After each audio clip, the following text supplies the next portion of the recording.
Le Covid-19 repart à un rythme exponentiel partout en France. Faut-il craindre une nouvelle vague? Les derniers chiffres évoquent un nombre de cas en hausse depuis la fin de l'été.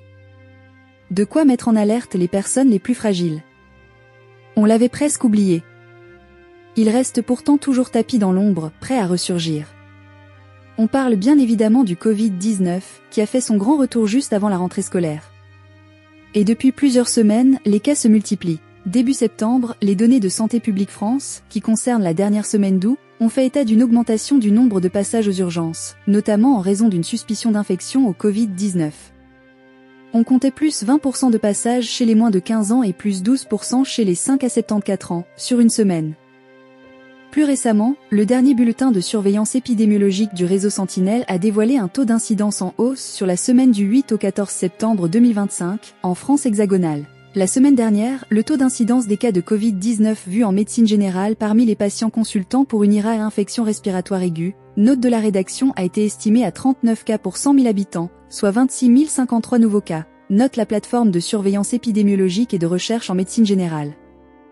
Une progression qui devrait se poursuivre à un rythme exponentiel, révèle Antoine Flao, professeur de santé publique à l'Université de Genève, contacté par actu.fr. Certains territoires, comme la Normandie, connaissent d'ailleurs un début de nouvelle vague épidémique, souligne Santé publique France. Cette reprise ne devrait toutefois pas atteindre les mêmes niveaux que les années précédentes, même s'il est toujours difficile d'anticiper l'intensité d'une épidémie de Covid-19. De quoi rassurer les plus anxieux, même si les risques de complications, certes rares, sont toujours présents.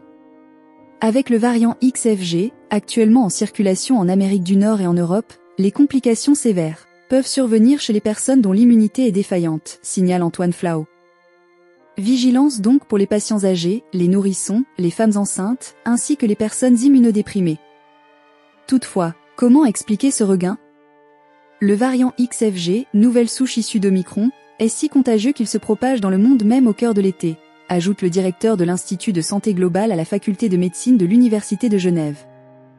A priori, les symptômes rapportés ne sont pas différents de ceux que l'on a connus jusqu'ici. Si les variants du SARS-CoV-2, le virus responsable du Covid, continuent d'être virulents, leur contagion est également favorisée par la saisonnalité. La rentrée scolaire reste une période propice à la propagation de virus respiratoires.